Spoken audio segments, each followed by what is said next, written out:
So hey everyone, welcome back to the quick and very interesting tutorial. Where in this quick tutorial, I'm going to show you how you can see which of your browser tabs are making noise. For example, let me just quickly open my browser and let's quickly open any tab here and another tab here with another name, for example Wikipedia right there.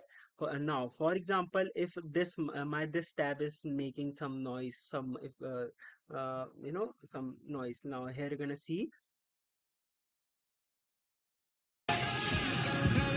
Now here you're gonna see if this tab is making some noise. You're gonna find easily this option, uh, this audio option. You can easily find it just by looking into this that audio option when a sound plays in any of the tab, and you can easily find out which particular tab is playing some noise in or some audio in the background. Alright, so that's it for this tutorial. I hope this video will be helpful for you. Make sure to hit the like button and subscribe button for more such helpful and interesting tutorials. See you in the next one. Take care.